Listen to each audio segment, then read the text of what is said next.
अरे सुनती हो? अरे कहाँ हो? अरे जल्दी करो जरा। हाँ बस आई। ये लो जी, ये रहा आपके खाने का डिब्बा। वैसे कब तक आ जाओगे आप? अरे अब मैं अभी से क्या बताऊं है? अगर ये सही कीमत पर और जल्दी बिक गया तो जल्दी आ जाऊंगा। इंशाल्लाह। वैसे क्या उम्मीद है, कितनी कीमत मिल जाएगी इसकी? देखो, जो मुझे पता लगा है, इस बार बकरे पहले से भी महंगे बिक रहे हैं, तो हमें भी मिल ही जाने चाहिए। कम से कम 10-12 हजार की तो उम्मीद है ही। और फिर उन पैसों से क्या करोगे? अब थोड़े दुकान में लगाऊंगा, और हाँ, तुम्हारे लिए एक जोड़ी पायल भी खरीद दूंगा। अब खुश? अरे वाह, शुक्रिया जनाब। अब जल्दी से जाइए और इसे बेचकर जल्दी से वापस आ जाइए। ठीक है, जा रहा हूँ।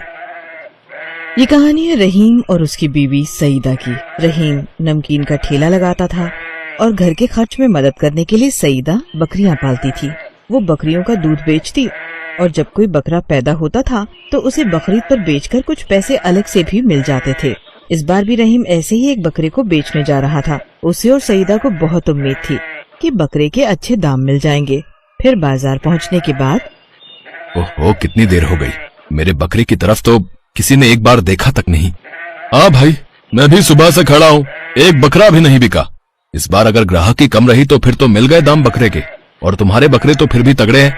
आज नहीं तो कल बिक ही जाएंगे। मुसीबत तो मेरे साथ है, मेरा ये मरियल बकरा कौन खरीदेगा?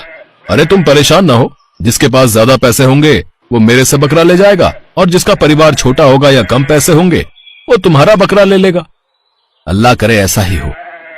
रहीम और उसका दोस्त सुलेमान आपस में बातें कर ही रहे थे कि तभी एक सेठ वहाँ आया। उसे सुलेमान का बकरा पसंद आया और उसने फौरन पूरे 15,000 देकर सुलेमान का एक बकरा खरीद लिया। और फिर, मुबारक हो सुलेमान भाई, तुम्हारा बकरा तो सही कीमत पर बिक गया। हाँ भाई, अल्लाह का शुक्र है। अच्छा, अब मैं चलता हूँ, बाकी बकरे कल बेचूंगा। ठीक है भाई। अरे ये तो बताओ कि मैं कितने तक में बेच दूं इसे? मेरे हिसाब से 10,000 से नीचे तो मत ही बेचना, बाकी ऊपर जितने मिल जाए उतना अच्छा। सुलेमान निकलने की तैयारी करने लगा, तभी एक और कार वहाँ पर आकर रुकी और फिर उस कार में से एक आदमी बाहर निकला। हाँ भाई, कितने का दे रहे हो ये बकरा? 12,000 रुपए का हुजूर। और भाई सुलेमान, कैसे हो? जी ठीक हो मालिक। अरे रहीम, ये गफ्फार भाई हैं, वो जो दाल मिल है ना, वो इन्हीं की है। बहुत बड़े आदमी हैं ये। अच्छा, आदाब अर्ज़ है मालिक। हाँ, आदाब। अब बताओ, ये बकरा कितने का दोगे? आप 11,000 ही दे दीजिए मालिक। ठीक है, एक काम करो तुम। क्या नाम बताया तुमने अपना? जी रहीम। हाँ तो रहीम, एक काम करो, शाम को आकर मेरी मिल से पैसे ले जाना, ठीक है? जी पर मैं अरे भाई, बटुआ भूल आया हूं मैं अपना सुलेमान, जरा समझाओ इसे भाई। हाँ सेठ जी, कोई बात नहीं, आप जाइए, ये आकर ले जाएगा पैसे। सुलेमान की तरफ देखकर गफ्फार मुस्कुराया और फिर बकरा लेकर वहाँ से चला गया। उसके जाते ही रहीम ने सुलेमान से कहा, सुलेमान भाई, मेरे पैसे? हाँ, तुम फिक्र मत करो। अरे करोड़पति आदमी है, 11,000 उनके लिए धूल के बराबर है। तुम शाम को चले जाना उनकी मिल पर और ले आना अपने पैसे। ठीक है भाई, तुम कहते हो तो। सुलेमान अपने घर चला गया और रहीम बुझे मन से अपने घर की तरफ बढ़ गया। घर पहुँचते ही सईदा ने उससे पूछा, क्या हुआ जी, बिक गया बकरा? हाँ, बिक तो गया पर पैसे नहीं मिले। बिक गया पर पैसे नहीं मिले मतलब? सईदा ने रहीम की पूरी बात सुनी और फिर उसे समझाते हुए बोली, अरे तो जब सुलेमान भाई ने कहा है तो घबराने की क्या जरूरत है। अच्छा चलिए, मैं खाना लगा देती हूँ, शाम को आप चले जाना और पैसे ले आना, ठीक है? सईदा और रहीम दोनों बेफिक्र थे, लेकिन उन्हें क्या मालूम था कि गफ्फार एक नंबर का कंजूस और लालची आदमी था। शाम को जब रहीम गफ्फार की मिल पर पैसे लेने गया तो मिल के गेट पर बैठे गार्ड ने उसे ये कहकर वापस भेज दिया कि अभी साहब नहीं है, कल आना। रहीम मुंह लटकाकर वापस आ गया।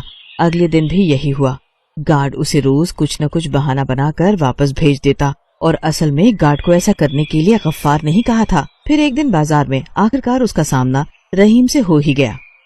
सेठ जी, 1 महीना हो गया है, अब तो बकरीद भी निकल गई। मेरा बकरा तो कुर्बान कर दिया होगा आपने, अब तो मेरे पैसे दे दीजिए। हाँ, अरे तुम्हारा बकरा तो एकदम मरघिल्ला निकला, 5 किलो गोश्त भी सही से नहीं निकला उसमें से। भाई ठग लिया यार तुमने। क्या बात कर रहे हैं सेठ जी, इतना ही गया गुजरा बकरा था मेरा, तो आपने खरीदा क्यों?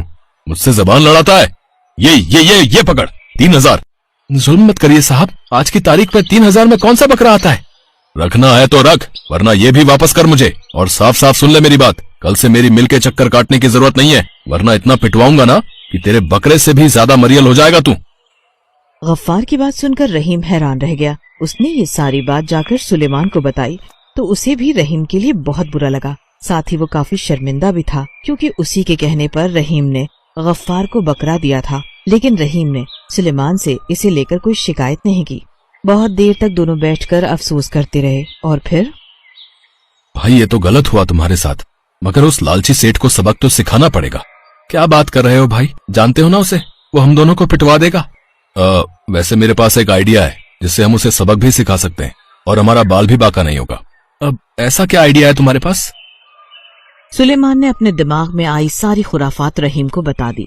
फिर दोनों ने गफ्फार को सबक सिखाने के लिए पूरा साल इंतजार किया और फिर जब दोबारा बकरीद नजदीक आई तो इस बार भी रहीम अपना बकरा बेचने के लिए बाजार में खड़ा था। लेकिन इस बार उसका बकरा पिछली बार के मुकाबले काफी तगड़ा था और इसके अलावा एक बहुत बड़ी खासियत ये थी कि उसके बकरे के माथे पर अल्लाह का नाम गुदा हुआ था। पूरे इलाके में खबर थी कि रहीम के घर एक ऐसा बकरा पैदा हुआ है जिसके माथे पर उसके जन्म से ही अल्लाह का नाम कुदरती तौर पर लिखा हुआ है और इसी वजह से वो बहुत ही बरकती बकरा है। ये खबर उड़ते उड़ते लालची गफ्फार के पास भी पहुंची और फिर गफ्फार ने फौरन सुलेमान को अपने पास बुलवाया।